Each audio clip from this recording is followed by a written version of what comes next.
Makanya pantasnya saya itu masuk surga karena sudah benar. Ya kayak gini kan, yang nyari ilmunya saya, cari referensi, Unisma yang tinggal make, padahal yang nyari-nyari saya.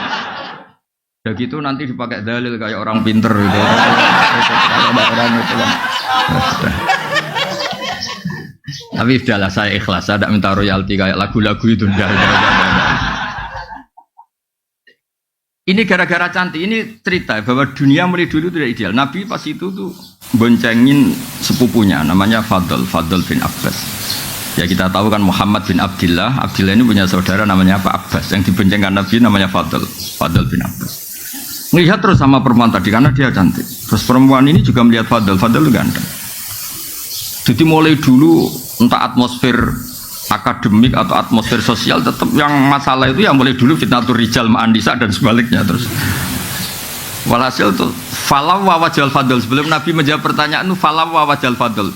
Wajahnya Fadl itu agak disingkirkan karena terlalu ditengokkan, dialihkan.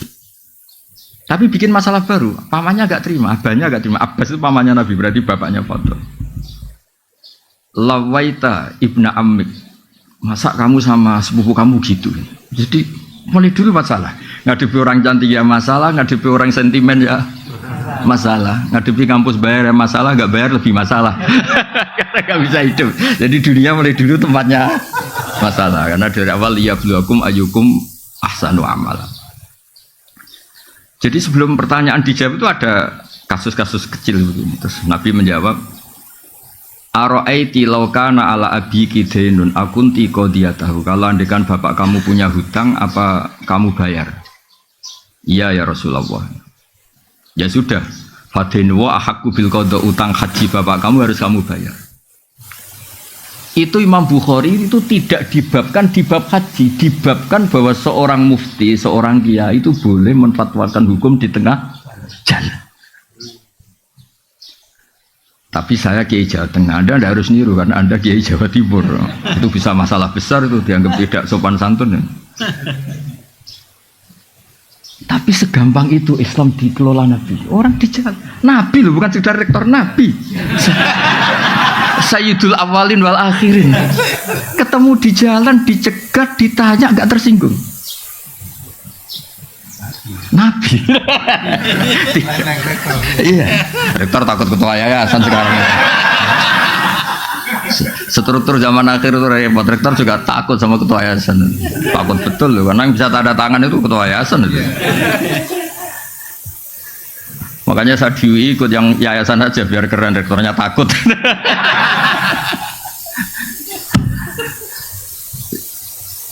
Ya itu satu ilmu. Itu kata Imam Bukhari babul futya fit thariq. Bab memberi fatwa di jalan.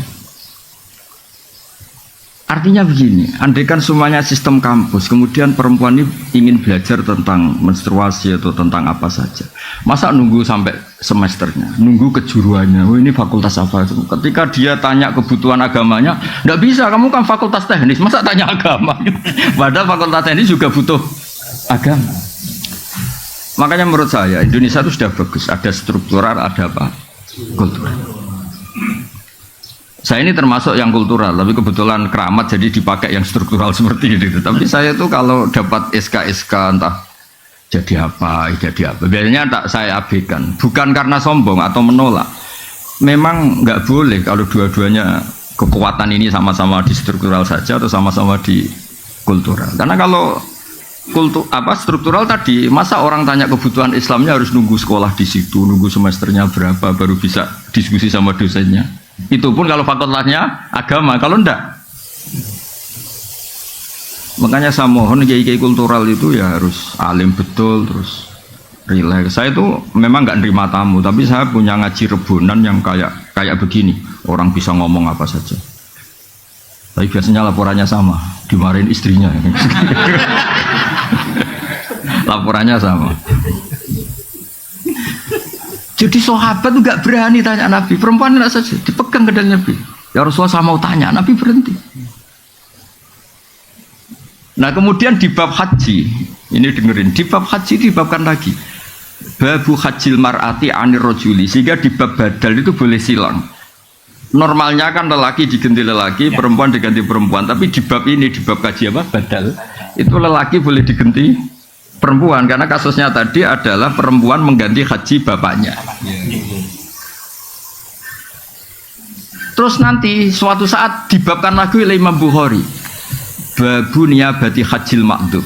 Jadi tidak harus mati. Jadi dulu orang Indonesia itu kadang benar-benar agak kacau. Bahasa kasarnya itu agak kurang ajar. Kacau sama kurang ajar ya beda tipis. Ada orang sudah sepuh, kaya. Dia sudah agak setruk. Kalau haji langsung apalagi pakai kuota apa plus. Itu kan sampai berapa? Sekarang kalau langsung berapa? Berapa? 400. 500-an. Itu tahu tok apa melakukan ikut haji? Loh, enggak berani kan. Sekitar berapa? 500-an. Kalau kaji amanat, kaji badal berapa? Kalau 15. Lu itu kiainya itu saking kacaunya tadi. Udah biar mati aja nanti lebih murah. Itu kan ngawur betul, makanya saya bilang ngawur betul itu. Udah ini cerita nyata. Kebetulan terus kiai ini itu nyuwun sewu ya, ngajinya itu kayaknya detail saya. Jadi saya dengar keluarganya bilang gitu, panggil kiainya suruh menghadap saya, biar mutola'ah lagi, biar belajar lagi. Gitu. Belajar sama saya ada di jurisma kan ini hukum sudah jelimet itu. Panggil terus. Jangan nunggu mati. Kalau mau kaji amanat sekarang saja, mumpung masih hidup. Jadi beliau ikut niat, ikut mengalokasikan hartanya untuk haji. Kalau sudah mati itu hanya prosedur, harta warisannya nggak bisa diwaris sebelum menghajikan yang sempat berstatus apa mampu. Terus tak tunjukkan. Jadi sebenarnya kaji amanat itu dua, menghajikan yang sudah meninggal atau masih hidup tapi tidak mampu. Ya. Tapi di Indonesia yang terkenal tuh yang sudah meninggal, yang 15 juta tadi. Nah kalau langsung kalau orang kaya kan mustateknya haji plus berarti kan 500 juta. Mendingan sudah mati kan tinggal berapa tadi? 15. Udah itu dijawab itu anaknya senengnya masya Allah karena dari 500 menjadi 15. Oh ngawur betul itu. Efisiensi 400. Ya efisiensi itu efisiensi. Terus tak marahin sama dia. Enggak, jadi sebetulnya kaji amanat itu dua. Al-hajju anil mayyit, menghajikan sudah meninggal. Kedua itu anil makdub, kalau dalam saya itu disebut apa makdub, orangnya sudah tidak mampu apa haji. Nah, saya termasuk kiai yang ikut menggerakkan cara masif gimana kalau bisa itu mumpung masih hidup sehingga ini ikut niat. So inovane dolai, mobilnya banyak untuk haji saya. Dia ikut intervensi, tapi kalau sudah meninggal mungkin dia. Jadi kalau sudah meninggal sebetulnya mayatnya itu tak dapat pahala tanda tidak tahu saya. Karena sebetulnya ini hanya untuk menghalalkan tirkah, menghalalkan warisannya. Bisa saja mayatnya jenis orang yang ketika hidup nggak pernah berkomitmen haji. Mungkin nyun sewu karena abangan atau pengetahuan Islamnya rendah atau kebetulan nggak jenis minat haji. Bagaimana dia dapat pahala haji sementara zaman hidup saya dia nggak pernah kepikiran apa haji, padahal inamal amalu binniyat. Kalau dia sudah mati dan dihajikan keluarganya, sebetulnya haji ini hanya untuk menghalalkan tirkah tadi, pembagian apa waris. Makanya kalau yang seleranya belum haji atau nggak ingin haji, ahli warisnya harus didik, ajarin bahwa sebagian harta itu milik Allah dan statusnya mustatik supaya yang makdub tadi, yang setruk atau yang sakit ini ikut niat. Walhasil terus kiai tadi, wah, nak ngono kudu ngaji nah Gus. Ya maksudnya coba disalami template banyak dia karena tadi efisiensi tadi. Oh itu dari berapa 500 menjadi berapa 15 juta berarti 485 ya. Itu kalau 5 jutanya jadi salamkan template itu sebagai upah fatwa bituan. Ya jadi saya mohon, maksud saya begini, saya cerita hadis Bukhari tadi. Jadi mengelola ilmu Islam itu di kampus ya boleh, di pondok-pondok disiplin ya boleh. Ngelola Islam kayak saya, yang saya itu termasuk penganut Imam Bukhari. Jadi dulu itu Islam segampang itu. Nabi lewat ditanya, karena kalau orang sowan Nabi itu ya tidak gampang, beliau sibuk. Pernah ini satu kejadian dan ini saya tiru. orang-orang Bedui itu kan karena punya etika. Jadi kalau mau sowan Nabi itu bengok-bengok. Nida itu bengok, manggil-manggil keras. Terus sama Allah ayat turun innal ladzina yunaduna kami wara'il hujurat aksaruhum la yaqilun. Orang yang manggil-manggil kamu Muhammad dari luar kamar itu orang-orang enggak sopan. Terus walau annahum sabaru hatta takhruja ilaihim lakana khairal lahum. Jadi Nabi itu profesional, kalau sudah dalam rumah itu milik keluarga. Itu sahabat yang beretika enggak berani sowan, salam yang enggak berani. Tapi kalau Nabi sudah keluar ke masjid, itu mereka ngerti ini milik publik. Makanya walau annahum sabaru hatta takhruja ilaihim lakana khairal lahum. Kalau Nabi sudah keluar itu milik publik, terus mereka berani tanya. Jangan kayak orang-orang nggak punya etika, kiainya pergi 3 jam, 4 jam baru masuk rumah, assalamualaikum, padahal kiainya mau ke kamar mandi mungkin. Itu diatur oleh Islam. Sehingga kita kan, saya misalnya yang saya alami, saya kan sudah fair ketika begini kan, istri saya tidak ganggu saya, anak saya, karena sudah milik publik. Boyo kalau sudah di rumah itu milik keluarga, makanya dulu sudah diatur sedemikian rupa. Tidak tahu kalau di daerah kamu melakukan ini apa enggak, tidak tahu. Kadang-kadang kiainya juga senang ditamoni lah, itu kan ya sudah nggak tahu, itu kan haknya, itu kan apa haknya. Nah saya di sini juga hak saya, ini wilayah saya, teritorial saya. Sehingga momentum Nabi lewat itu penting bagi orang-orang yang punya peradaban, karena ngerti ini Nabi kalau sedang di luar itu milik publik. Itu disebut walau annahum sabaru hatta takhruja ilaihim lakana khairal lahum. Jadi kalau mau komunikasi dengan Nabi, nunggu Nabi itu keluar dari area privat keluarga. Ya Pak Rektor ini kalau pas di luar kan jenengan milik kamu. Kalau sudah di rumah kan enggak tahu, jangan-jangan disuruh nyuci piring sama istrinya. Karena sekali di rumah itu bisa hamba sahaya itu. Itu kan bisa masalah itu kan. Loh itu semua orang soleh. Yang paling masyhur kan cerita Umar itu. Umar kayak apa kerasnya itu? Itu di atas rektor itu. Umar. Oh itu ada orang sering dimarahin istrinya matur ke Umar. Di rumahnya kebetulan. Habis itu pas itu istrinya jebodar-jedar itu. Sampun ya Amirul. Lu sampun gimana? Kamu belum matur kok. Sampun. Ternyata apa? Ya hanya itu aja. Ternyata jenengan yang ngalami. Ya makanya kalau rektor di rumah jangan ada yang main ke sana, itu wilayah-wilayah privat ya. Bisa masalah besar itu wah. Apalagi pas dimarahin di video. Wah.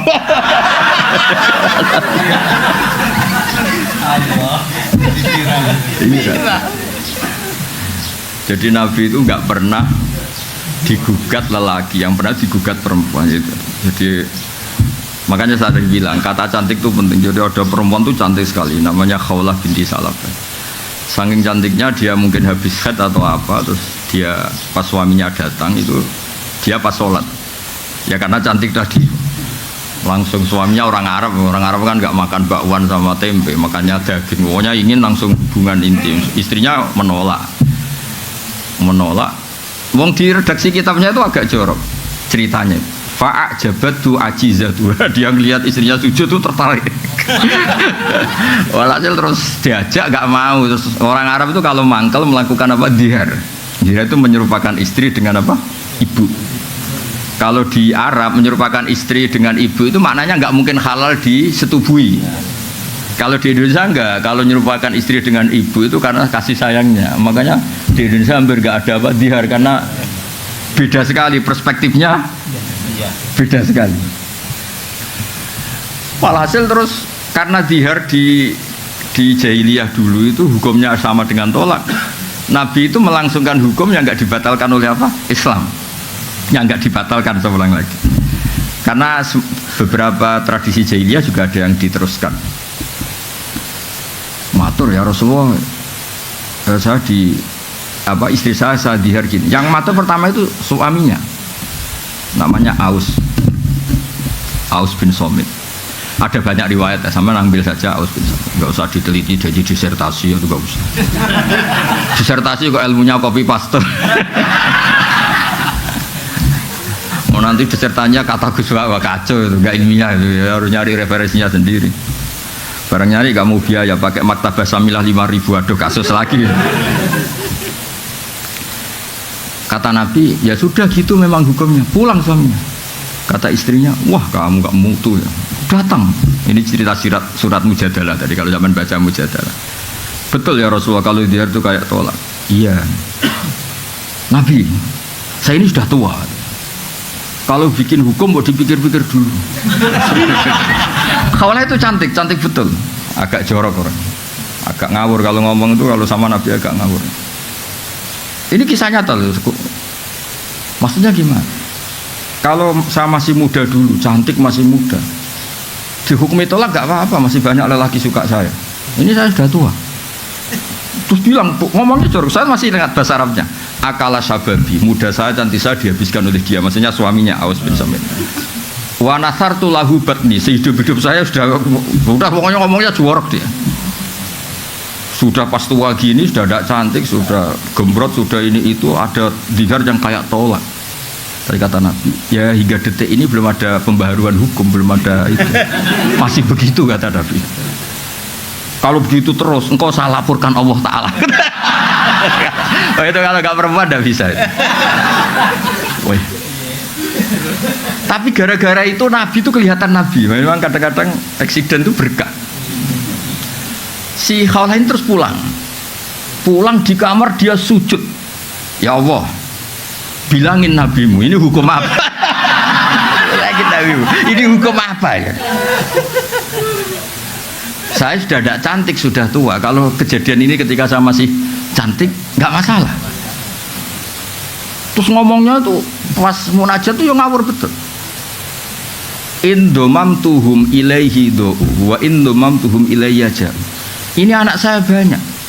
Kalau yang ngurus dia pasti tersia-siakan. Namanya lelaki mesti katut babon, dia sudah pikir aja gitu. Namanya lelaki mesti udah kalau cerai sama saya nggak sampai seminggu kan lelaki nggak ada idahnya. Pasti langsung nikah apa? Lagi. Pasti anak saya ini disia-siakan. Kalau anak-anak saya rawat saya pasti kelaparan karena saya perempuan nggak bisa apa-apa. Tolong bilangin Nabi hukum ini dirubah. Itu pas munajat gitu terus Nabi itu didatangi Jibril. Udah rubah aja. Kata Allah, udah dirubah aja. Kalau dihar itu tidak sama dengan apa? Tolak. Terus Nabi nyuruh sahabat, udah panggil tadi Khawlah. Gugat aja diterima. Nah, supaya Pak Rektor ini hati-hati. Ngadepi dosen-dosen putri itu harus hati-hati. Nggak akan menang gitu. Ya sudah akhirnya itu kata Sayyidah Aisyah, saya tahu betul Nabi itu di sini, Khawlah di sana. Itu kalau nggak Nabi nggak tahu. Ternyata tadi Khawlah di kamarnya itu munajat betul. Makanya disebut qad sami Allah qaulal lati tujadil. Tujadiluka itu bukan diskusi, mujadalah itu ada ngawurnya. Bahasa Arab mujadalah itu beda. Mujadalah itu ada ngawurnya, ada kasarnya. Bukan tastafti. Kalau tastafti itu minta fatwa masih normal beretika. Tujadilu bukan tastafti. Kalau tastafti kan masih beretika. Mujadalah itu agak ya debat. Ya kembali ke tadi, berkahnya Indonesia itu ada struktural, ada kultural. Kalau struktural semua masa orang tanya hukum nunggu semester berapa, terus nunggu ya pelajarannya harus gitu terus. Tapi yang kultural ya nyuwun sewu harus niru ya mirip-mirip saya tadi gitu sehingga ada babul futya fitorik. Jangan yang kultural juga ikut struktural. Bisa jam sekian. Lah kalau misalnya yang tadi yang kasus yang tanya saya tadi, kalau dia istikhadah kan sebetulnya hukumnya sama dengan perempuan apa suci. Coba kalau saya jawab besok aja ke rumah saya, berarti hari itu kan belum tahu hukumnya dia. Padahal hari itu dia sudah harus sholat duhur, sholat asar, sholat maghrib. Apalagi kalau di Unisma suruh daftar dulu, registrasi dulu. Iya, kebetulan kalau fakultasnya kedokteran misalnya, wah ini tidak bidang saya, coba ganti fakultas saja dulu. Bareng ganti fakultas keagamaan ternyata jurusannya dakwah, ini tidak bidang saya, ganti dulu syariat. Bisa panjang kan? Jadi sebenarnya kekayaan Indonesia seperti ini harus kita jaga. Makanya saya itu tidak menolak kalau dikasih Dr. Honus Kosa, tapi yang bakatnya kayak saya tidak usah. Saya juga agak perlu, kalau seperti saya juga agak perlu jadi pengurus-pengurus struktural. Nanti jadi tadi nggak saling apa melengkapi. Tapi yang kultural pun harus tetap alim, jangan terus mentang-mentang kultural terus Saenake itu. Nah, problemnya di Indonesia yang kultural sendiri banyak yang sudah tidak mutolaah kayak tadi itu, yang haji plus tadi itu. Kata Kiai ya, Gus, kowe ngrusak rezekine wong. Kenapa? Jadi aku kadung disalami banyak karena tadi fatwa tadi. Nunggu mati lebih apa? Murah. Wah, kamu harus tobat gitu. Tobatnya gimana? Sebagian salam tempelnya kayak masjid separuh, tapi itu rodok dosa gede kan. Ternyata takut deh. Takut juga sama masuk neraka deh. Ya jadi ini mukadimah saja, tapi sebetulnya dulu itu Nabi ketika sugeng, ketika hidup itu ceria. Makanya sahabat kalau Nabi sudah di luar, di Sufah itu, sahabat juga cerita-cerita zaman jahiliyah, cerita anak-anak tuh perempuan agak nakal itu. Dulu juga sebagian tidak akabiru sahabat itu kenal gini-gini, terus sahabat tertawa-tawa ngenang zaman jahiliyah. Terus Nabi tanya, kenapa mereka do tertawa? Ya sahabat kebanyakan, enggak yang akabiru sahabat. Oh itu Nabi ingat gini-gini. Itu kenangannya sahabat itu. Fayat haku mimma nathak. Nabi itu tertawa dari apa yang kita bisa bikin apa? Tertawa. Intinya ya ceria ya. Sehingga makanya Nabi itu kadang tanya hal-hal yang menurut etika Jawa itu enggak etis, tapi Nabi tanya. Ada orang namanya Khandolah. Orang mati syahid harusnya kan enggak usah dimandikan. Ini Khandolah ini mati syahid tapi malaikat sibuk memandikan. Nabi kan jengkel karena prosedurnya fikih kan enggak perlu dimandikan. Nah, akhirnya ini gimana ini Khandolah itu akhirnya melihat malaikat sibuk mandi kan, malaikat Nabi kan ini gimana ini malaikatnya ini fikihnya gimana kan harusnya. Akhirnya Nabi tanya istrinya, kenapa tadi suami kamu kok sibuk malaikat memandikan? Oh itu Nabi pas ada pengumuman perang tuh pas sama saya, terus beliau gak sempat mandi langsung lari.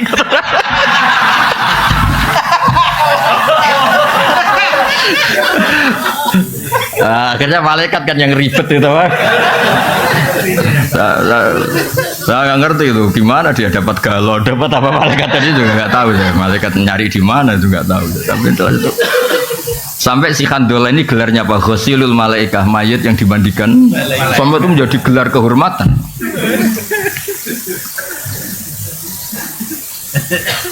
Gak ini cerita yang kultural. Ada lagi sahabat yang dipanggil Nabi malah lari, dipanggil malah. Ini cerita orang Arab. Itu tanya, kenapa engkau lari saya panggil? Nabi, saya tadi pas sama istri saya, jadi saya masih junub. Kalau ketemu engkau saya malu karena saya belum suci, belum mandi besar. Terus kata Nabi, innal mu'min tohirun. Kalau sekedar ketemu ya nggak apa-apa, yang nggak boleh itu sholat. Kalau ketemu saya juga nggak apa-apa. Nanti dapat dipanggil tambah lari. Untung nggak ada sungai Berantas, kalau cemplung repot. Artinya gini, dulu itu ini cerita ya, tanpa mengadili. Soalnya ini cerita tanpa mengadili. Dulu belajar Islam itu ya gampang begitu. Ada kejadian gitu, jadi hukum. Oh orang junub itu tetap boleh ketemu kiai, ketemu nabi. Nggak harus daftar, nggak harus registrasi, terus nggak harus apa, nggak harus apa. Nah sekarang itu saya tadi bilang ke Pak Rektor, nggak boleh organisasi ini terlalu mengambil alih semua kebaikan, harus ada yang apa kultural, baik NU, Muhammadiyah maupun apa. Karena ini yang bisa on time, yang bisa setiap apa saat, setiap waktu. Tapi ya tetap ada yang struktural nggak apa-apa, tapi jangan mengganti fungsi yang kultural. Tapi yang kultural juga nggak usah ganti yang apa struktural. Makanya ini berkah betul ini saling menyadari, saling waras lah bahasa kasarnya itu saling. Karena selama ini kadang-kadang itu dipertentangkan. Padahal jelas kalau pertanyaan-pertanyaan di jalan atau apa yang struktural kan nggak bisa mewakili ini, karena harus daftar dulu, fakultasnya harus ini, semesternya harus semester berapa baru mengkaji ini. Dah ya jelas ya. Nah, ini yang mulai ngaji ini tak baca ini nih. Nah, ini serius ini tak kasih referensi tadi. Nah, ini saya baca terjemahnya dulu. Ini kan di Syekh Nawawi itu wa yahdiyaka siratan mustaqimah, kata Syekh Nawawi fi tablighir risalah wa iqamati alamatir riyasah. Fala yabqa may yaqdiru alal iqra alal kufri. Ya ini saya terjemah, ya terjemahnya dibaca sendiri.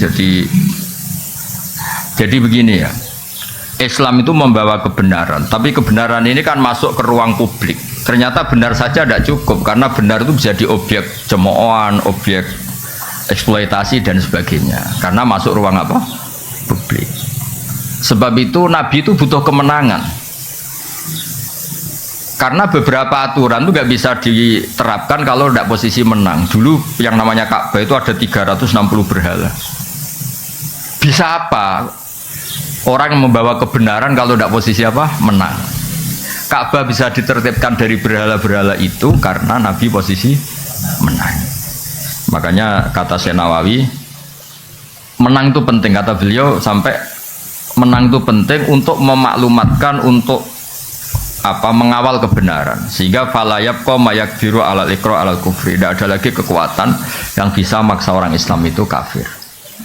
Makanya saya minta kalau misalnya kampus-kampus Islam itu besar kayak Unisma, UII besar, kebesaran ini bukan untuk kita tapi untuk Islam, supaya nilai-nilai Islam diterapkan itu lazim saja, bukan hal yang harus diperjuangkan dengan harta dan jiwa, tapi satu kelaziman. Jadi menang itu kalau di ilmu ini juga jadi berkah, karena beberapa kebenaran ini posisi kita harus menang, karena masuk ruang publik. Itu ada seorang yang cerita, dulu miskin terus kaya. Dia itu ketika miskin jadi buruh, kebetulan majikannya non muslim, itu dia bingung usul prosedur untuk bikin waktu sholat. Setelah dia kaya punya pabrik, gampang kan? Udah kalau duhur jeda. Malah karena dia sosokan kiai yang nggak jamaah kasih sanksi. Intinya kalau menang itu kepenak, itu tentu tidak untuk otoritarian atau apa. Sebab itu semua nabi itu pasti pernah dikasih menang meskipun di akhirat itu. Karena ada kebenaran yang memang syaratnya itu harus posisi menang. Menang itu udah harus di struktural, tadi saya ulang lagi, di kultural ya. Saya pernah didolani lah, kalau bahasa kiainya mungkin disowani, didolani salah satu cucu pendiri NU. Orangnya sudah sepuh. Saya cerita, kalau masyarakat di Indonesia itu semuanya sholat, semuanya anti zina, anti merkosa, anti kriminal, nanti nilai bersama itu juga jadi ukuran calon presiden, calon bupati, gubernur. Karena satu masyarakat yang biasa sholat, biasa anti asusila, biasa anti perkosaan, pasti nggak akan milih bupati yang nggak sholat, bupati yang pernah kasus asusila atau apa. Sehingga nilai ini bisa menekan satu aturan. Artinya kebenaran menjadi pemimpin, jadi panglima. Itu yang diinginkan orang-orang soleh dulu. Jadi kebenaran itu sebetulnya dengan tanda kutip bisa dipaksakan lewat kultural. Kalau nilai-nilai ini disepakati, kan pasti yang tidak seperti itu tidak dipilih kan? Karena nilai ini jadi konsensus. Makanya Quran ngakui wa'mur bil urfi, terus jadi kaidah fikih al-adat muhakkamah, al-adat muhakkam. Begitu juga di kampus. Ada aturan bersama, rektor itu begini, sholatnya sregep, beretika, tidak punya kasus ini. Jika nanti pemilihan juga berdasar itu, yang jadi juga berdasar kriteria itu. Dan kita bersyukur di Indonesia itu, karena yang dianggap mungkar oleh agama juga dianggap mungkar menurut kepolisian, menurut kejaksaan, kayak korupsi, asusila, pemerkosaan, pembunuhan, narkoba. Yang mungkar menurut agama juga pidana menurut negara. Nah, itu berkah. Tapi negara itu kekuatannya sampai kapan? Ya sampai kultur ini jalan. Kalau kultur ini tidak jalan, kayak misalnya orang Kolombia, itu narkoba itu sudah seperti itu. Makanya ya negara itu bisa mayungi ini selagi kulturalnya masih seperti itu. Ya makanya tadi kita harus menang baik secara struktural maupun secara kultural. Tentu dengan cara-cara yang tetap berkemanusiaan. Ya, itu yang kenapa ada surat Fatah sampai Nabi ngendikan ketika surat ini turun, kata Nabi, unsilat alaiya suratun lahiya ahabbu ilayya minad dunya wa ma fiha. Saya ini dituruni surat yang lebih saya cintai ketimbang dunia seisinya, yaitu surat Fatah, surat kemenangan. Ya makanya Syekh Nawawi ngendikan menang kitab liwih risalah wa iqamati alamati riyasa fala yabqa ma yaqdiru alal iqra alal kufri. Ya jadi kemenangan kita ini untuk itu. Terus saya teruskan lagi, ada lagi di Sahih Muslim, al mukminu al qawiyyu khairun wa habbu ila wa minal mu'minid dhaif. Ya kita-kita yang jadi tokoh itu harus menjadi orang mukmin yang kuat. Jangan kalah oleh zaman, jangan kalah oleh macam-macam. Wa fi kullin khairun ikhris ala ma yanfa'uka wasta'in billah wala ta'jas. Wa in asabaka syai'un fala taqul anni fa'altu kadza wa kadza walakin qul qaddara wa ma syaa. Fa inna law taftahu amal syaitan. Ya, saya ulang lagi. Mukmin yang kuat itu lebih baik ketimbang mukmin yang lemah.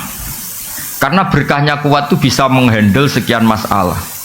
Tapi kalau semua kita ini cemen, misalnya begini ya, kota, entah kota mana saja. Itu katanya kan kota itu banyak maksiat, katanya. Tapi saya ulang lagi, kota itu katanya kan banyak maksiat. Kita boleh suudon ya boleh khusnudon. Mau khusnudon ya kayak goblok, nyatanya ya banyak betul. Mau suudon, agama tidak pernah membolehkan apa? Suudon. Tapi berkahnya orang-orang baik yang kuat, masjid tetap banyak, pengajian tetap banyak, komunitas kesalehan tetap banyak. Berkahnya ini banyak ketika orang-orang yang nakal ini ingin tobat, setiap saat itu ada. Di situ ada masjid, ada majelis taklim, ada lembaga-lembaga kebaikan. Coba kalau orang-orang mukmin itu lemah kemudian menyerah. Wah, gue masjid di kota ya ora payu akeh maksiat, bikin masjid di kota, bikin itu kan terus selesai semua. Makanya kita butuh al-mukmin al-qawi, butuh orang mukmin yang apa? Kuat. Contoh lagi di Inggris, di Jerman, saya tuh sering ngaji virtual sama teman-teman yang di Jerman di mana-mana. Mahasiswa Indonesia di salah satu kampus sana itu kadang jumlahnya hanya 50, 40, tapi bikin komunitas pengajian. Gara-gara ini jadi komunitas, lama-lama kebutuhan kampus itu disahkan punya apa? Masjid. Akhirnya ketemu mahasiswa muslim yang dari beberapa negara. Terus mereka bikin apa? Komunitas. Ada ngaji, ada ini. Coba kalau mukminnya lemah, masa di negara non muslim bikin masjid, komunitas saya semuanya non. Butuh orang kuat. Orang kuat itu udah harus otoriter, nggak ada harus. Makanya kata bapak saya kalau didik saya, ada santri atau putranya sendiri disuruh apa nggak mau, ada yang sepuh, disuruh apa nggak mau karena ada yang sepuh. Kata bapak itu, ikut tawaduk, tak mau tanggung jawab gitu.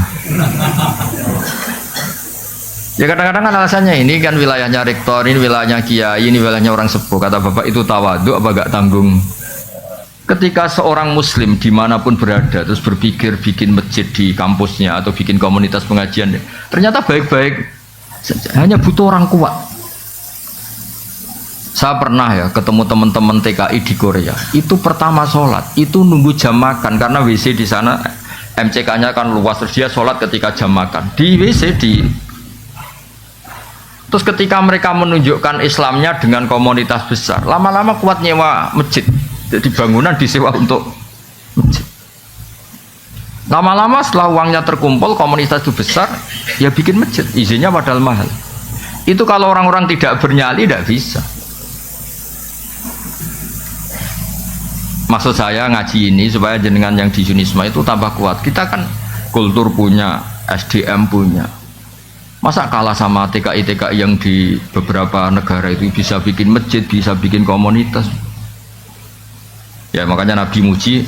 Dan yang saya senang ini kan ada kata-kata wa habbu ilallah, bukan sekedar lebih baik, lebih dicintai Allah. Jadi Anda bisa jadi wali lewat jalur jadi orang kuat. Ya kan disebut dicintai Allah itu artinya kan wali. Khairun wa ahabbu ilallah. Ya terus ini yang terakhir ini, saya termasuk sering ngaji, sering berpolemik di bab ini, tapi saya pastikan fatwa saya ini benar. Ya itu yang di Fathul Mu'in itu. Jadi begini saya gambarkan ya. Dulu sebelum ada NU berdiri itu kan Mbah Wahab sudah bikin namanya Taswirul Afkar, apa? Taswirul Afkar. Cara pandang, logika yang itu penting Bang, cara pandang. Misalnya gini. Ya contoh gampang kalau di Indonesia misalnya MUI lah yang resmi negara. Di satu daerah itu ada kandidat ketua MUI atau misalnya enggak MUI kepala desa lah. Kalau yang jadi si A ini jadi kacau kampung ini karena dia suka judol, suka judi online, suka macam-macam. Kalau yang jadi kamu karena alumni Yunisma itu soleh lah, soleh memaksakan, soleh asli, wah soleh. Gitu. Sehingga kalau yang jadi lurah itu kamu itu kan orientasinya mungkin ini baldatun thayyibatun. Sudah yang ngaji-ngaji aja gak apa-apa. Ya. Maka orang ini yang soleh ini, kalau saingannya ini orang-orang nyun sewu yang batil, yang soleh ini wajib memaksakan jadi lurah. Meskipun untuk menjadi karena situ sudah politik uang harus bayar. Ini jelas kata Mu'in, wa man ta'ayyana fi nakhiyatin lazimahu qabuluhu wa kadza talabu walau bibadli malin. Ya walau bibadli malin.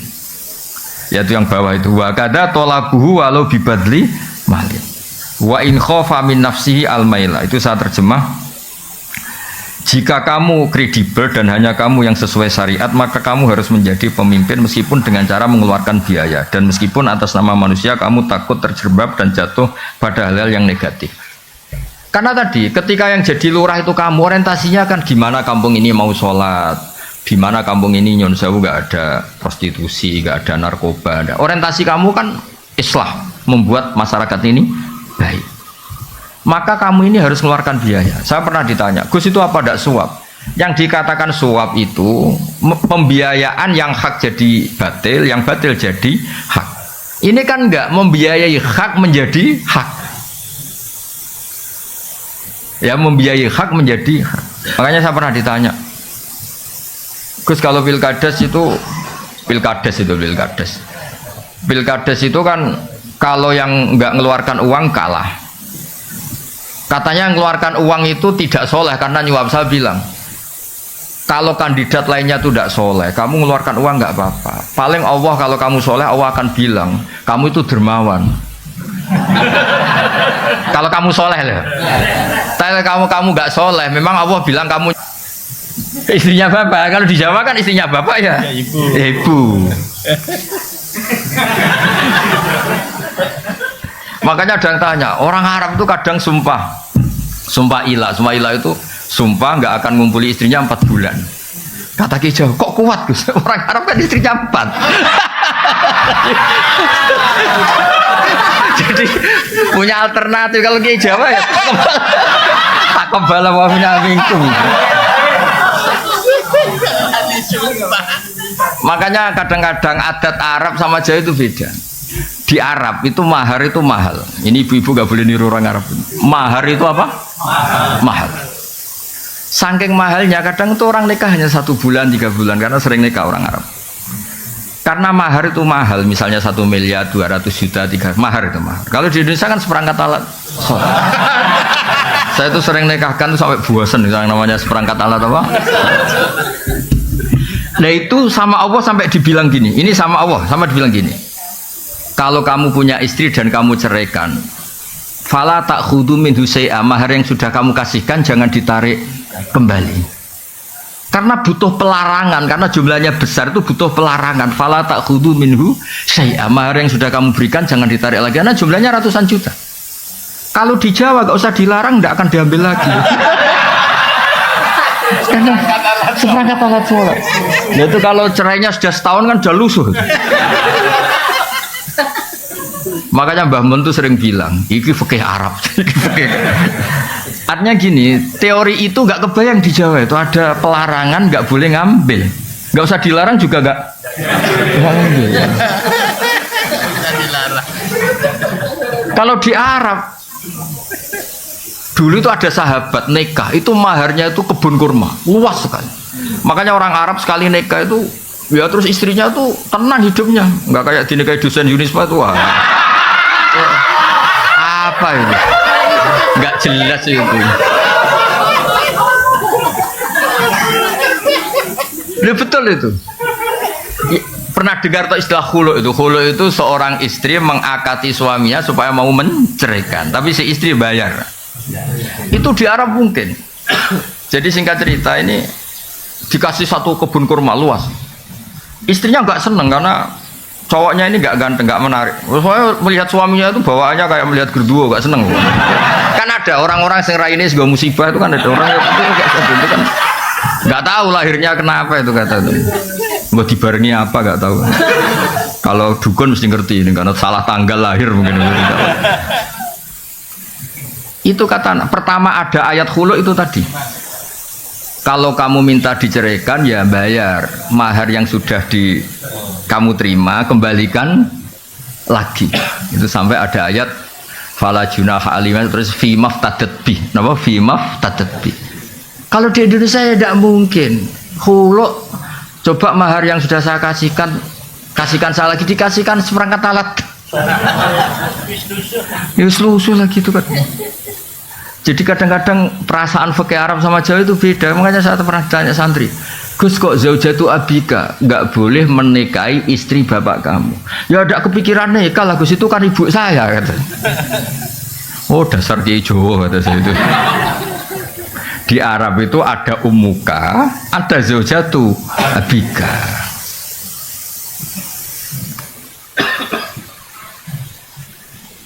Ya jadi jelas ya. Ini karena Anda bawa unisma I-nya itu Islam gitu.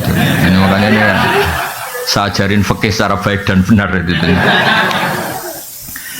Ya jadi saya senang sekali karena ini bertemunya tadi struktural sama kultural. Saya tidak hanya mencintai NU, ya saya juga mencintai Muhammadiyah. Semua ormas yang sehat di Indonesia formal itu saya mencintai. Soal kultur NU ya NU karena kita pesan. Tapi tetap kultur itu harus di atas struktural. Karena tadi struktural itu untuk menjaga stabilitas dengan konstituen yang kaitannya negara. Tapi kalau kultural itu setiap saat, setiap waktu kan. Orang kan nggak mungkin tanya pengurus PBNU, pengurus wilayah. Tanyanya kan sama kiai setempat meskipun nggak punya jabatan apa? Struktural. Ini harus diuri-uri struktural ini. Jangan kok, tapi kadang-kadang yang struktural ya mangkal, yang kultural juga mangkal loh, terus hasut terus itu.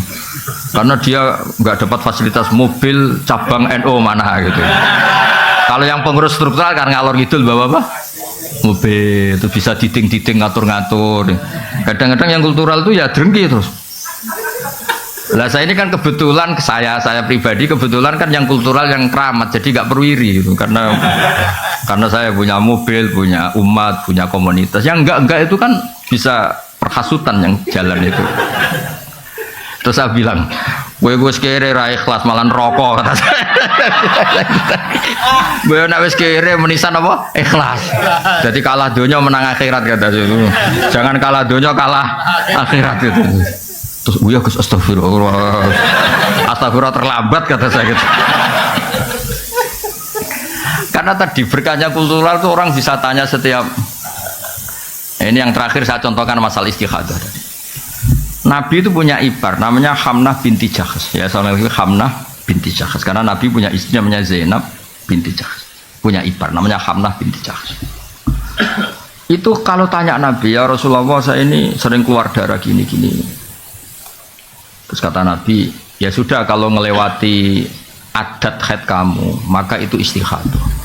Oh lebih dari itu Nabi, cara sekarang ya sudah kamu pakai softtek, lebih dari itu Nabi, ya sudah diblebet, lebih dari itu, pokoknya dia ngomong lebih dari itu, saking kuatnya darah yang keluar. Itu Nabi yang menjawab.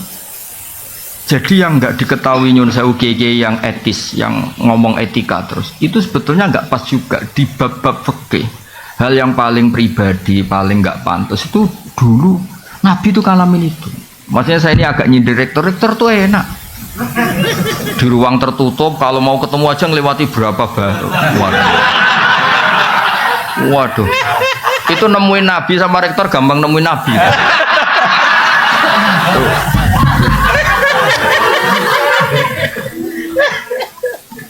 Apalagi ketua yayasan ya. Wah, malah ngeri lagi. Mentang-mentang punya SK pemecatan, wah itu hidupnya lebih bahagia. Rektor masih takut sama ketua apa? Saya dulu ya janggal loh, kenapa sih orang kok hormat? Ternyata saya pengurus yayasan baru tahu. Saya ini kan biasa ikhlas, jadi kaget kalau ada orang hormat tuh kaget tuh. Tanya. Makanya saya tahu kenapa istihadah itu ruddat ilal adat, dikembalikan adat. Terus kata Nabi, Fatahayyadi sab'ata ayamin au sittata ayamin. Kamu haidnya dihitung 6 atau 7 hari sebagaimana hari-hari ketika kamu normal. Qabla ayusi bagi ma'asobagi. Sebelum kamu kena penyakit itu biasanya haidnya berapa hari? Yaitu dipakai apa? Acuan. Yang di atas itu dianggap apa? Istihadah. Itu jadi sama jangan bayangkan Nabi itu prosedural, mau ketemu rektor janjian dulu, terus yang jaga sudah dibeli, mau ketemu Pak Rektor sudah janjian. Saya tuh apal lagunya orang struktural. Aduh, loh. Tapi kalau sama saya enak aja. Kemarin Dek Fuad itu cerita 4 hari yang lalu. Gus, itu Mas mau ada ngaji itu Unisma tanggal 20. Saya itu tidak bantah. Pokoknya kalau saya pas nganggur ya saya ngajar. Saya cuma profesional nyiapkan makalah. Saya ini memang pengagum ilmu. Saya tidak pernah ngaji seenaknya, nggak pernah saya. Tapi kalau tanggalnya saya bilang kalau ditakdir saya pas di rumah tak ujar, kalau tidak apa-apa kan. Pikiran saya sederhana, Mas. Mereka ngecewakan saya, tidak akan saya kualat kata saya. Saya tuh kadang-kadang diundang pengajian tuh tersinggung tuh begitu. Masa ya kita ini kan manusia ya, punya aktivitas, punya waktu, punya kegiatan, itu yang ngundang. Harinya dia yang menentukan, jamnya yang menentukan. Kadang jumawa sak temanya dia yang menentukan. Ini, wah, hanya mentang-mentang kadang-kadang iso nyangoni apa itu. Wah, sangat tidak berakhlak tuh menurut saya. Loh, saya bikin analogi itu begini, tapi tidak semua kiai harus kayak saya. Saya tok aja yang begini, ngawur-ngawur sedikit. Itu kan ibarat gini, saya ini misalnya dokter, ada perempuan cantik, engkek itu. Gus, saya ini punya penyakit kulit, tolong diobatin. Padahal saya tahu penyakit parahnya dia itu jantung. Tapi karena dia agak ngerti apa yang bahaya pada dirinya, yang penting merawat muka. Paham ya maksud? Nah orang Islam sekarang itu begitu. Fardu ainnya nggak tahu, tanya fardu kifayah, kadang tanya sunat. Ada orang lakukan fardu aja tidak bisa, tanya gini, Gus gimana tahajud saya supaya dekat Allah? Sholat fardu nera bener tak kok tahajud? Itu kayak orang tanya kecantikan padahal punya penyakit apa? Jantung. Makanya saya kalau pengajian ada temanya, saya mesti nggak terima. Memangnya tema itu kebutuhan Anda kata saya. Yang tahu penyakit Anda itu kiai, seperti tadi yang tahu penyakit pasien itu dokter. Malah dokter diajarin, dok ini wajah saya gini gimana? Padahal dia punya penyakit apa? Jantung. Jadi memang harus ada kiai-kiai yang agak ngawur kayak saya supaya agak tertib itu, dunia ini agak tertib. Yuk kadang-kadang, iya betul, saya itu pernah diundang di satu acara. Kebetulan ada yang pernah sepuh. Itu temanya itu gimana hukumnya tahajud berjamaah. Karena masjid daerah saya, Gus itu ada tahajud berjamaah. Terus kiainya suruh sowan saya dulu, menghadap saya dulu. Tak tanya, tanggamu sholatnya fardu wis bener. Dia dereng Gus. Oh dasar. Tertibkan dulu cara sholat apa? Fardu, baru bicara apa? Sunat. Wah, nang ngono rasa ngundang jenengan Gus gak situ.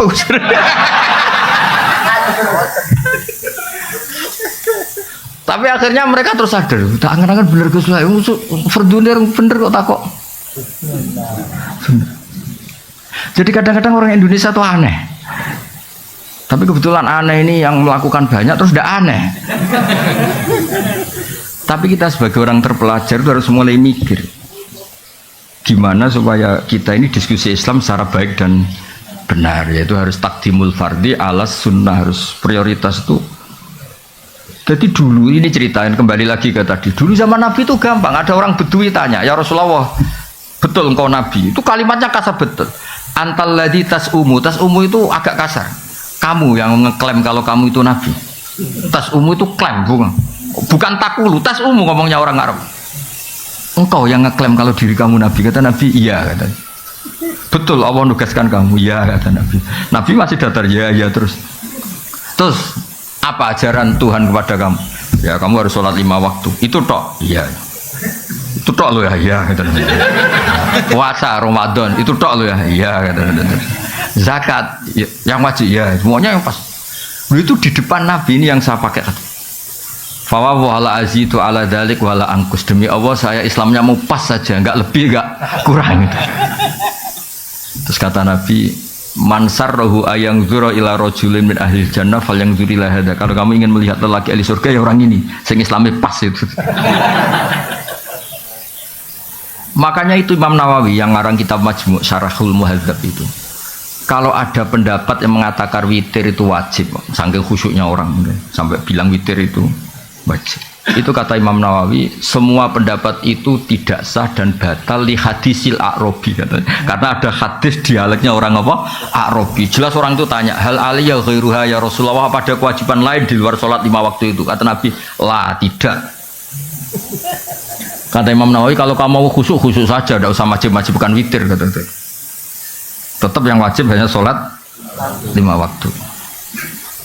Nah ini enggak tanya fadilahnya jamaah sholat. Kalau tanya malah tak jawab.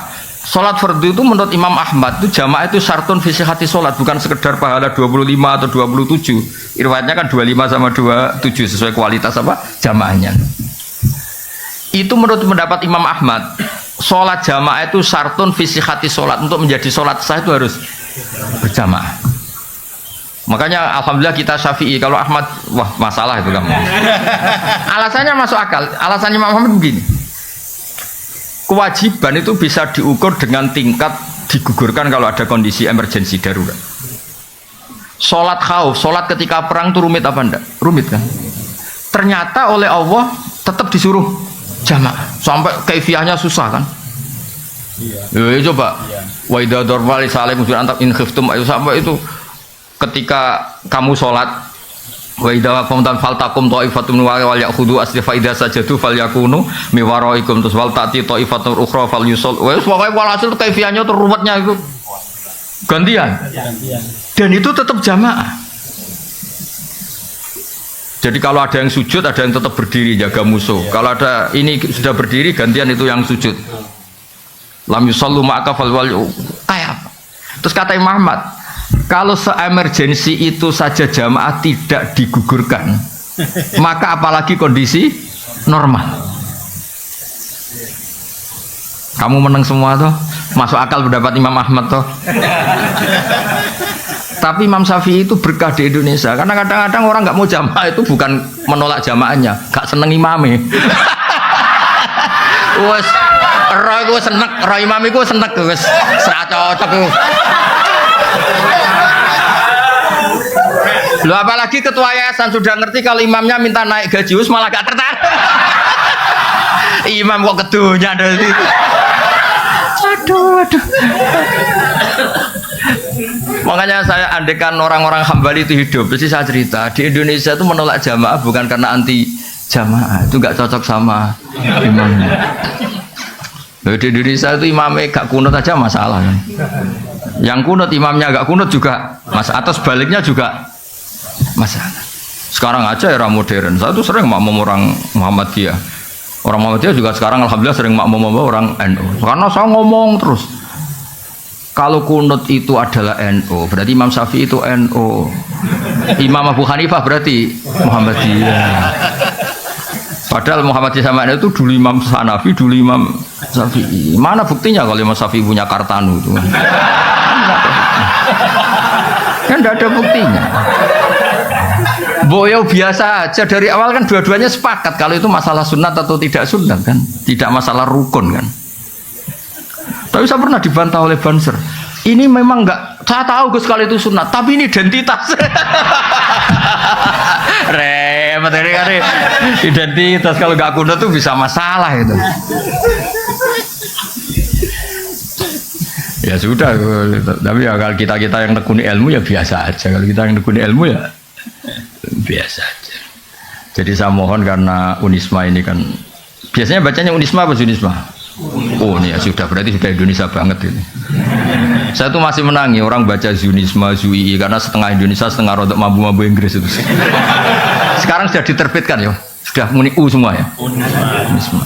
Tapi kalau di UI itu masih asing bilang U itu, karena kelamaan bilang Zui gitu. Kalau Unisma sudah fase semua U ya. Tapi saya dulu dengarnya ya Zunisma sama ya. Berarti sudah Indonesia. Ya jadi jelas ya lewat ngaji ini bahwa struktural dan kultural tidak harus dipertentangkan ya, supaya Islam Indonesia itu khazanahnya apa luas, karena nggak mungkin orang tanya itu dari Pak Rektor tadi bisa ngelewati 3 ya sama yang kultural juga nggak usah hasut sama yang struktural, karena yang struktural kan gaya kan ngurusi Islam sambil membawa mobil dinas.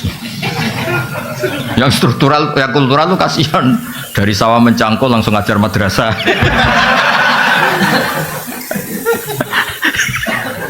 Kasihan, muridnya 8 kadang hadir hanya 2, nakal.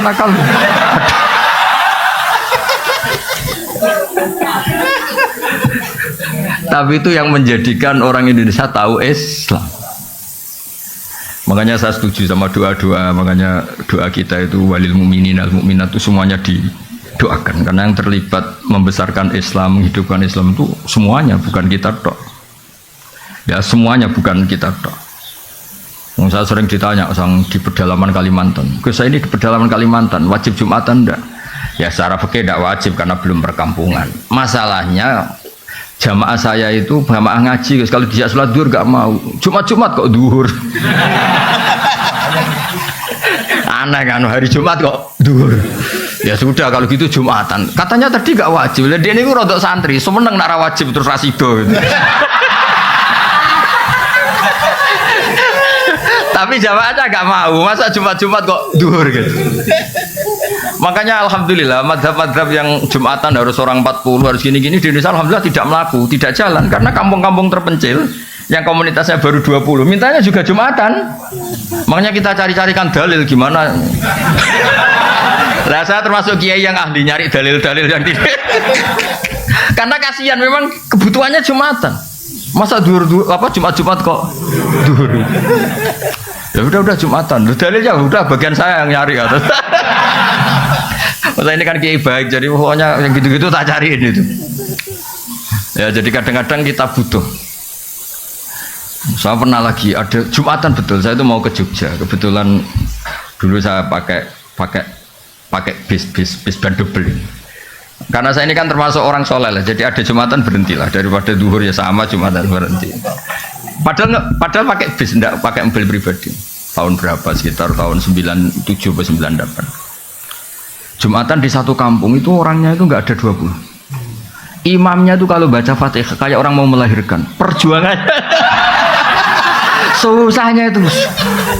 Iya, kuana betul aja tuh. Saya itu bawa santri 2 kebetulan sudah tamat alias, sudah pinter. Ngajinya sudah mahal. Dia ikut saya di Jogja itu karena sorogan kitab Mahali. Padahal kitab Mahali itu kasnya di atas Fathul Mu'in. Sudah termasuk kitab besar lah. Di Al-Azhar itu Mahali sudah untuk gelar apa doktoral fikihnya. Dia mondok saya di Jogja itu karena ngaji kitab apa? Mahali.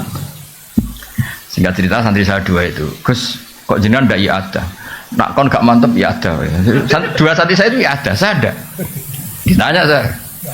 Kenapa Gus ndak ada? Aku sing manusia, saya yang manusia aja gak tega mau tidak ngesahkan itu.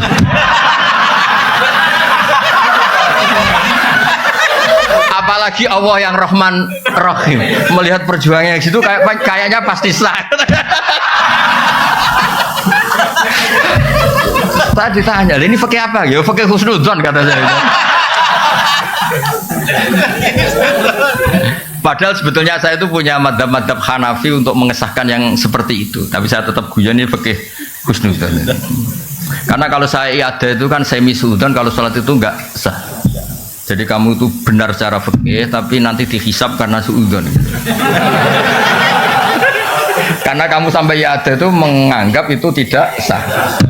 Nah saya ini husnudzon tapi agak-agak agak syafi'i karena sebetulnya memang secara syafi'i harus iada. Saya kali ini agak-agak Hanafi kata saya. Tapi demi menghormati perjuangan tadi, saya bilang tadi saya yang manusia saja nggak mentolo mau tidak ngesahkan melihat perjuangannya gitu. Apalagi Allah yang Rahman Rahim. Maksud saya cerita ini supaya yang jadi apa ya tokoh lah di masyarakat bacanya banyak. Kayak saya itu ya baca kitab Mizan Kubro, baca kitab-kitab khilaf-khilaf. Bukan untuk tatabbu rukhas mencari yang gampang. Kita ini punya umat banyak dan sebagian memang nggak ngerti apa. Kalau kita bilang-bilang nggak sah terus itu kan kasihan. Ya kan orang awam tuh kalau mau ruko ada noto saronge itu, wah itu ubah 3 kali itu nggak sah, kan jadi ribet. Semangat ya muni rasa itu kan. Mbok ngaji itu yang luas itu sehingga bacaannya banyak. Makanya saya tuh ngadepi orang Junisme apa tenang saja, bukan karena cuma bukan. Toh sinaune akeh aku jadi tenang. Ini bukan urusan sombong tapi urusan profesional apa? Supaya jelas itu apa aturan mainnya tuh jelas. Jadi nggak boleh orang itu. Ya bener bapak tadi kalau nasihati saya, iku tawadhu ora tanggung. Itu bapak saya. Jadi kalau ada orang alim kok ndak ngajar atau mau apa sungkan. Itu tawaduk bukan tanggung. Jadi karena perbedaannya tipis ya. Ada kejadian kebalikannya, orang sudah sopo ngimami aja dibopong, diangkat. Alasannya beliau itu istiqomah. Alasannya karena mulai muda sampai tua itu jadi imam masjid. Itu berhentinya jadi imam masjid, padahal dibopong. Kalau mau khutbah itu dibopong, diangkat 2 orang, 3 orang ke mihrab itu. Marinya itu dia berhenti dari imam masjid itu digojlok bapak. Iku istiqomah tak mau digenti. Terus sama bapak digojlok. Alumni pondok didi nganggur gara-gara kiai-kiai kok jenengan. Maksudnya agak ada regenerasi. Jadi kan beda tipis antara istiqomah sama gak mau. Jadi makanya dunia itu harus ada diskusi. Ternyata tawaduk sama gak tanggung jawab itu ya. Istiqomah sama gak mau diganti itu ya. Ya ngoten mawon nanti diskusi sakadare nggih tanya jawab sakadare.